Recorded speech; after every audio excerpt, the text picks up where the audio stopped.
नमस्कार. तर आजपासूनचा परत एक खास करून शेतकऱ्यांसाठी अंदाज देणार आहे. तो सुरू झालाय म्हणून राज्यात आणखी 28 तारखेपर्यंत आहे. त्याच्यानंतर 29 तारखेला सूर्यदर्शन होईल काही काही भागामध्ये. 30 तारखेला आणखीन चांगलं सूर्यदर्शन.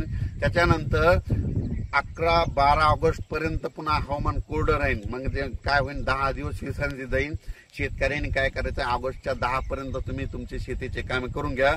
12 ऑगस्ट म्हणजे ऑगस्टच्या दुसऱ्या आठवड्यात परत एकदा चांगला असा मोठा पाऊस येणार आहे म्हणून हे अंदाज लक्षात घ्या.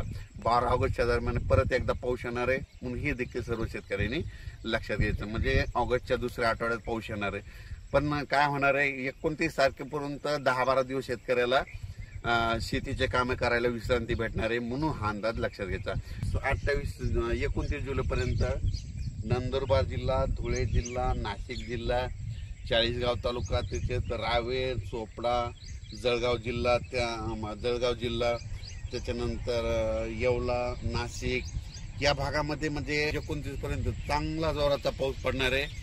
अचानक वातावरणात बदल झाला तर लगेच एक मेसेज दिला जाईल.